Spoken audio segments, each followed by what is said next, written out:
অবসরপ্রাপ্ত কিছু লোকজন আছে, আর্মিতে চাকরি করেছে, কেউ মেজর, কেউ লেফটেন্যান্ট কর্নেল, কেউ কর্নেল, কেউ ব্রিগেডিয়ার জেনারেল। তাদের আচার আচরণটা এই, আর্মিরা কোনোদিন ভুল করতে পারে না। আপনারা কি চোদ না নাকি আরো কিছু? আপনারা তো হাসিনার চাইতেও খারাপ। আপনারা তো ওই মালিবাগ চৌধুরী পাড়ায় দাঁড়ায় থাকা খয়রাতি।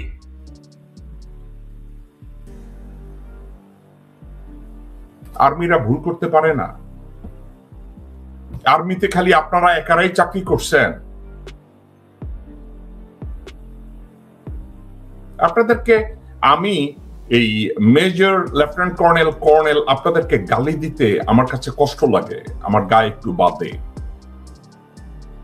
আপনাদেরকে আমি একটু ইজ্জত করতে চাই, ভালোবাসতে চাই, কিন্তু আপনারা যেসব কথাবার্তা বলেন, আপনাদের যেসব আচার আচরণ আমি দেখি, কনভিন্স করার চেষ্টা করেন ওয়াকার ইজ এ ফেরেশতা। আরে কুত্তার বাচ্চারা, যেই লোক গুমের সাথে জড়িত, খুনের সাথে জড়িত, হাসিনার সাথে জড়িত, ভারতের সাথে এমওইউ স্বাক্ষরের সময় যার ভূমিকা ছিল, সেই লোককে আপনারা প্রমোট করেন। আবার আপনারা নামাজ পড়তে যান, আপনাদের সন্তানদের উপরে লানত পড়বে। কারণ কি জানেন? বাংলাদেশের জনগণ আপনাদের টার্গেট না, আপনাদের টার্গেট হচ্ছে হাসিনা মাগি, আপনাদের টার্গেট হচ্ছে পরিবারতান্ত্রিক রাজনীতি, আপনাদের টার্গেট হচ্ছে ভারতীয় ওয়েলফেয়ার।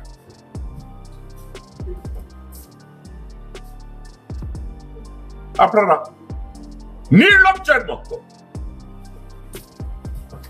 আপনারা বলতে থাকেন ওয়াকার বিশাল একটা কিছু করেছে, ওয়াকার জেনে শুনে করেছে, বুঝে করেছে। ও আবার কেউ কেউ বলেছে তারা শুধু আপনারা আঙ্গুলটাই দেখলেন, ওই আঙ্গুলটা জনগণকে দেখাইছে, এখন আপনি ওই আঙ্গুলটারে সাপোর্ট করতে যাচ্ছেন। ওই আঙ্গুলটা যখন আপনার পুটকির মধ্যে ঢুকাবে আপনি টের পাবেন কতটা ব্যথা। যারা আমাকে বোঝানোর চেষ্টা করছেন, ভাই জেনারেল ওয়াকারের ভাষাটা একটু বোঝার চেষ্টা করেন। আমি বুঝেছি, আমি খুব ভালোভাবে বুঝেছি, আপনারা বুঝেন নাই। অনলাইনে যারা ওয়াকারের দাবিদারি করে, ওয়াকারকে প্রমোট করেন, যেসব বান্দরেরা বলেন 5ই আগস্ট ওয়াকার নামাজের কাপড়ে বৈশাখ কাঁদতেছিল, আপনাদের পুটকিতে ঘি লাগাইয়া কুত্তার পাশে ছাইড়া দেওয়া উচিত। আজকের ডক্টর মোহাম্মদ ইউনূসের কর্মকাণ্ডকে স্থবির করার জন্য, থামানোর জন্য আওয়ামী লীগ যেমন উঠে পড়ে লেগেছে, ভারত যেমন উঠে পড়ে লেগেছে। ভারত দুইটা রাজনৈতিক দলকে এই মুহূর্তে ব্যবহার করছে এবং একজন মানুষকে ব্যবহার করছে ভারতের ইন্টারেস্ট প্রোটেক্ট করার জন্য ইন বাংলাদেশ। দুইটা দল হলো আওয়ামী লীগ এবং বিএনপি। অনেকে আমাকে জিজ্ঞাসা করে জেকব ভাই আপনি কি মনে করেন জামাতের সাথে জড়িত? আমি জামাতকে পছন্দ করি, লুকানোর কিছু নাই, কিন্তু ডক্টর শফিকের কথাবার্তার উপরে কখনো কখনো আমার সন্দেহ হয়। কারণ কি জানেন, জেনারেল ওবানের তৈরি জাসদে যিনি কাজ করেছেন 1 বার 2 বার 5 বার, যেখানে ওট দিয়েছে সেখানে ডক্টর শফিককে আমির হামজা জিন্দাপীঠ দেখলেও আমি তা দেখি না। ডক্টর শফিক এবং তাহের, আমি বেনিফিট অফ দ্য ডাউট আমি দুই ব্যক্তিকেই দেই, কিন্তু এরা দুইজন যে জিন্দাপীর বা ফেরেশতা আমি এটা মনে করি না। এদেরকে বিশ্বাস করার আমার কাছে কোনো কারণও নাই। দর্শকবৃন্দ, জেনারেল ওয়াকার আঙ্গুল দেখায়, রক্তচক্ষু দেখায়, তাকে বিশ্বাস করতে বলে। এটা যেন দৌলতদিয়ার এক বেশ্যা বলে কাস্টমারের দ্বারা নাচতেছে, একটু নামাজ পড়া নেই।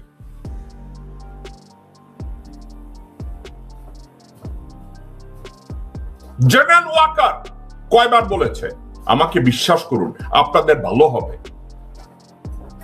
জেনারেল ওয়াকার আপনাকে বিশ্বাস করে বাংলাদেশে গুম হয়েছে।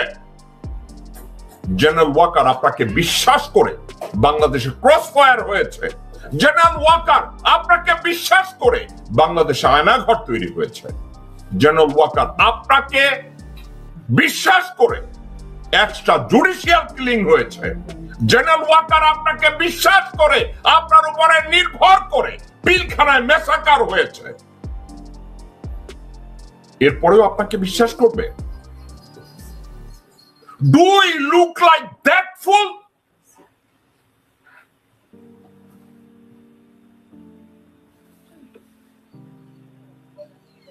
তবে জেনারেল ওয়াকার আপনার পা চাটার জন্য কিছু লোকজন আছে। রাওয়ায় একটা স্টুজেস আছে যার নাম কর্নেল হক। তাকে নাকি রাওয়ার প্রেসিডেন্ট না কোন দারওয়ান বানাইছে। একটা ইউনিফর্ম, একটা কি যেন টুপি পরে দাঁড়াইছে, মনে হইতেছে নাৎসি কোন একটা সিপাই দাঁড়াইছে। জুতা দিয়া পিটাইয়া ওর মাথাটা ফাটাইয়া ওর মুখ থেকে দাঁত ফলাইয়া দেয় না লোকজন।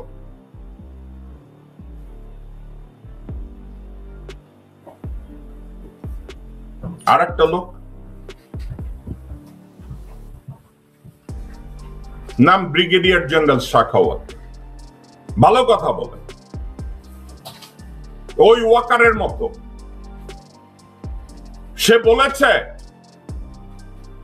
আমি জানি, সে জেনে শুনে কথা বলে। শাখাওয়াত সাহেব, আপনি কোন এক সময় নাজমুল সাকিবকে বলছেন আমি গালি দেই, আমার কথা অনেক সময় শোনা যায় না। কেন শোনা যায় না জানেন তো? আপনি হচ্ছেন মিরপুরের খালেক। মিরপুরের খালেক বলতো আমি তো দল বদল করি না, আমার দলের নাম সরকারি দল। আপনি হাসিনার আমলেও ফায়দা নিয়েছেন, মঈনুদ্দিন ফখরুদ্দিনের সময়ও ফায়দা নিয়েছেন, আপনি এখনো ফায়দা নিচ্ছেন। আপনি হচ্ছেন পটেটো, যে কোনো তরকারির সাথে আপনি ঢুকে যান। আপনি এখন ওখানে বসে সত্য কথা বলবেন যে ওয়াকারের মতো একজন খুনি, খুনের মদতদাতা, গুমকারী, ক্রস ফায়ারকারী, চোর, একটা মিথ্যাফর, তাকে আপনি বলেন সে খুব সৎ, সে খুব অনেস্ট। আল্লাহ লানত আপনার উপরে, আল্লাহর গজব পড়ুক আপনার মতো লোকজনের মুখের উপরে, আল্লাহর গজব যেন পড়ে আপনার সন্তানদের উপরে। কারণ আপনি আপনার ওই মুখ দিয়ে এমন একটা কুত্তার বাচ্চাকে সাপোর্ট করছেন যে কুত্তার বাচ্চা বাংলাদেশের জন্য থ্রেট।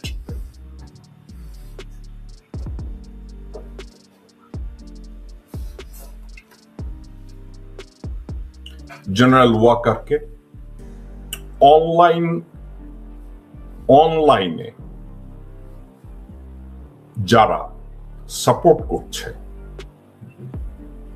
আপনারা জাস্ট পতিতাবৃত্তিতে নিয়োজিত। আপনারা আপনাদের সোর্স, আপনাদের কথা, আপনাদের আলোচনা, আপনারা হাই ক্লাস এসকর্ট না, আপনারা হইছেন রাস্তার কোনায় দাঁড়িয়ে থাকা 5 টাকার বেশ্যা। আপনারা হাই ক্লাস প্রস্টিটিউটও না, আপনারা রাস্তার কোনায় দাঁড়ায় থাকা 2 টাকার বেশ্যা। অনলাইনে যারা ওয়াকারকে প্রমোট করেন, ব্রিগেডিয়ার জেনারেল শাখাওয়াত, আপনি আমার শত্রু না, আপনি আমার কোনো পাকা ধানে মই দেন নাই।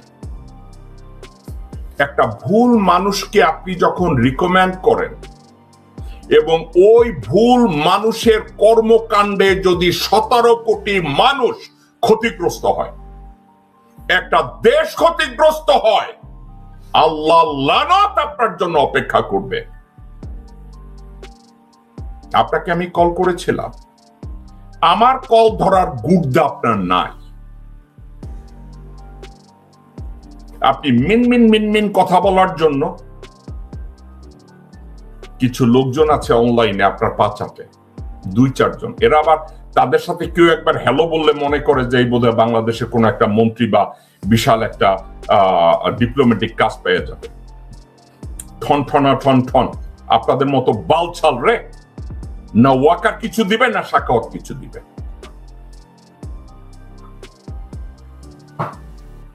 নিজেদেরকে বিক্রি করেন না, অনলাইনে যারা অ্যাক্টিভিজম করছেন এভাবে নিজেকে ছোট করেন না। আপনাদের পরিচয় বলতে কিছু নাই, আপনারা জাস্ট 2 টাকা বেশ্যা। দর্শকবৃন্দ, জেনারেল ওয়াকারের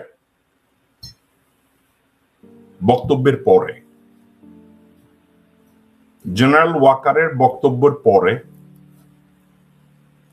বাংলাদেশের মিডিয়ায় আমি দেখেছি যে জেনারেল ওয়াকারের বক্তব্যের এগেইনস্টে কে কি বলে।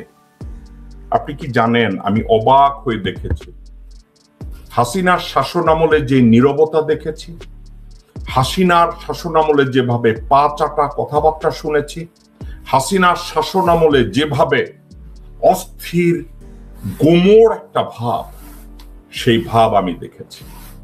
লোকজন কথা বলতে সাহস পাচ্ছে না, লোকজন কথা বলতে পারছে না। আমি অবাক, আমি তাকিয়ে দেখেছি। কেন এমন হলো? হাসিনা তো এখন নাই। হাসিনা না থাকলে কনভারসেশন এভাবে হবে কেন? আমি কয়েকজনের কথা বলছি, তাদের কথাবার্তা আমি জাস্ট অবাক হয়ে তাকিয়েছিলাম।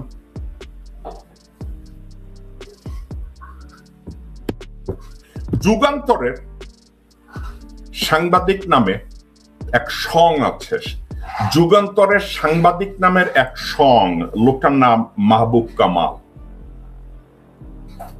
নিজেকে সাংবাদিক দাবি করে অথবা বলে সে সাংবাদিক। টকশোতে বসে বিএনপির এক নেতা মোহাম্মদ সালাম, ওনাকে যখন উপস্থাপক ওয়াকারেরই পা চাটা কোনো একটা লোক, আমার খেয়াল নেই, মুক্তিযোদ্ধা বললেন বীর মুক্তিযোদ্ধা, তখন এই যুগান্তরের পা চাটা হরিবল একটা ইডিয়েট তার কথায় বলে প্রসঙ্গ হচ্ছে ওয়াকার, অথচ এই হুবড়ি, এই গাব্বর বলে ও এখন কি বীর মুক্তিযোদ্ধা বলার সাহস রাখে? ও আপনাকে আমি বীর মুক্তিযোদ্ধা বলার সাহস দেখে আমি খুব খুশি হলাম। অথচ সাবজেক্টটা ছিল ওয়াকারের কথার উপরে আলাপ আলোচনা করা। উপস্থাপক নিজেও ওয়াকারের পাচাটা হারামজাদা। আমি দেখলাম এই মাহবুব কামাল নামক এই হারামজাদাকে জুতা দিয়ে লাথি মেরে ওখান থেকে কেউ ফেলে দেয় নাই। সে তার আলোচনা কন্টিনিউ করেছে, ওয়াকার নামা রচনা করেছে। আর্মির কোন অবসরপ্রাপ্ত কর্মকর্তা, তার নাম রেজাউল করিম, সবাই তার কথাগুলো সাবস্টেন্সটা এমন ছিল যে ছাত্র জনতা যখন বৈষম্য বিরোধী আন্দোলনে রাস্তায় নেমেছে তখন নাকি এলিটরা, এলিট বলতে উনি ওনাদের কথা বলছে, ওনারা মনে করছে উনি এলিট, এই মিলিটারি অফিসার, রিটায়ার্ড অফিসার মনে করছে he is one of the elite. তো বলছে যে বৈষম্য বিরোধী ছাত্র জনতারা যখন রাস্তায় আন্দোলন করছে তখন এলিটদের বাচ্চা কাচ্চাদের রিকোয়েস্টে তারা রাস্তায় বেরিয়েছে এই আন্দোলনকে সাপোর্ট করার জন্য, যার জন্য আন্দোলন সফল হয়েছে। বাংলাদেশের অবসরপ্রাপ্ত যেসব কর্মকর্তারা আমাকে ফোন করেন, আমার সাথে কথা বলেন এবং এই অনলাইনে এই ধরনের বেবাজ্জা টাইপ কথাবার্তা বলেন, তাদের উদ্দেশ্যে আমি একটা কথা বলি।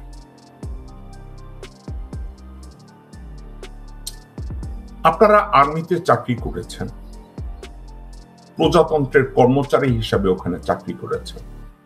যেই মুহূর্তে আপনারা নিজেদেরকে আইডেন্টিফাই করার চেষ্টা করেন that you are one of the elite, ওই মুহূর্তে আপনারা আমার দৃষ্টিতে বা যাদের আকল জ্ঞান আছে তাদের দৃষ্টিতে আপনারা জাস্ট স্ট্রে এনিমল,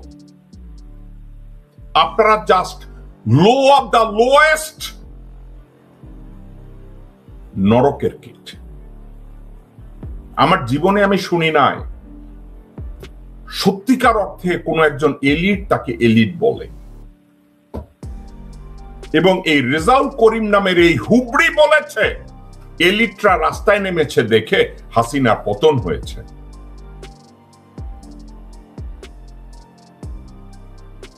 এই রেজাউল করিম 2 টাকার হুবড়ি, সে বলেছে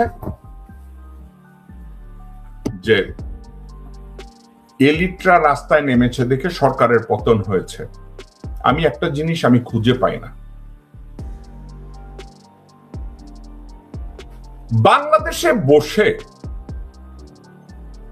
নিজে নিজে এই ধরনের মানসিকতা পোষণ করে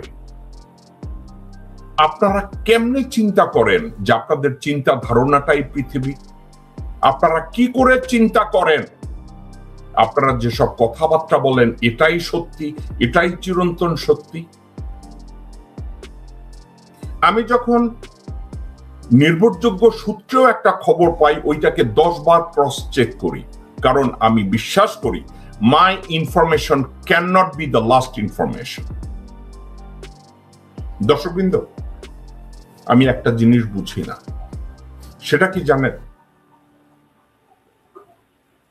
আপনারা নিজেদেরকে দেশপ্রেমিক মনে করেন, আপনারা নিজেদেরকে ইমানদার মনে করেন, কিন্তু দেশপ্রেমিক মনে করে এমন সব কাজ কারবার করেন, এমন কিছু বিশ্বাস করেন যেগুলো দেশের বিরুদ্ধে যায়। নিজেদেরকে ইমানদার দাবি করেন কিন্তু এমন সব কাজ করেন, এমন কিছু কর্মকাণ্ডের সাথে জড়িত হন, আপনি বেঈমানে রূপান্তরিত হন, অথচ আপনারা বুঝেন না।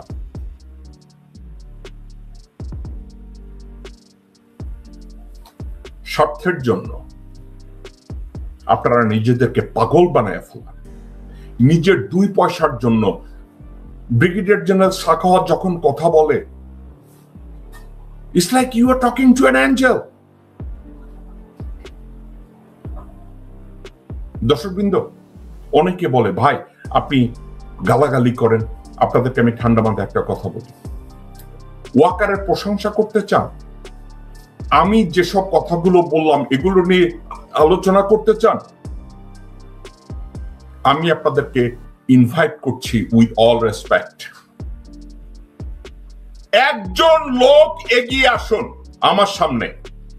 Information against information, education against education, politics against policy. আমি আপনাদেরকে অপমান করব না, আসুন আমার সামনে বসে আপনারা ওয়াকারকে ডিফেন্ড করুন। আমি আপনাদের সাথে কথা বলি, দেখি আপনি ওয়াকারের কত বড় শুভাকাঙ্ক্ষী। আসুন, আমি যাদেরকে ইনভাইট করছি, everyone is included, no one is excluded. যারা যারা ওয়াকারের প্রশংসা করতে চান, you guys are more than welcome to come on this show and talk to me.